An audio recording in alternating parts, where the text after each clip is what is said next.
Hi, welcome to my channel. இப்போ நான் கோயம்பேடு பசுமை பூங்கா அங்கே போயிருக்கோம். ஏன்னா பசங்களுக்கு தான் லீவ் விட்டாங்க இல்லையா, எங்கேயாவது போகலான்னொன்னே இதை வந்து ஓப்பன் பண்ணி 2-3 வாரம் தான் ஆகுதுன்னு சொன்னாங்க.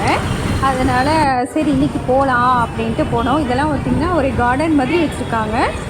இங்கெல்லாம் உட்காந்து பேசுகிற மாதிரி அந்த மாதிரி உட்காருக்காங்க. அந்த சைடு உள்ள என்ட்ரன்ஸ் உள்ளே போகணும். இன்னும் இதுவும் உட்காந்து பேசுகிறதுக்கு மாதிரி தான். எல்லோரும் சுற்றி பார்த்துட்டு அங்கே உட்காந்து சாப்பிட்டுட்டு வர மாதிரி.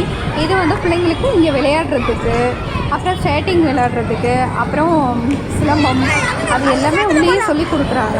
அதுக்குள்ளேயெல்லாம் நாங்கள் போய் சுற்றி பார்த்தோம். பார்க்க செமையாக இருக்குது. அந்த கீழே பார்த்திங்கன்னா அது பஞ்சு மாதிரி கொடுத்துருக்காங்க. பிள்ளைங்க விழுந்தால் கூட அடிப்படாமல் இருக்கிறதுக்கு ரொம்ப அழகாக இருந்துச்சு. நாங்கள் போய் என் பையன் கொஞ்சம் நேரம் எக்ஸசைஸ் பண்ணால், நானும் கொஞ்சம் நேரம் அதை பண்ணினேன் எக்ஸசைஸ். அவ்வளோதாங்க. என் வீடியோ பார்த்துக்கிட்டோம். பிடிச்சிருந்தா லைக் பண்ணுங்கள். ஓகே, பாய்.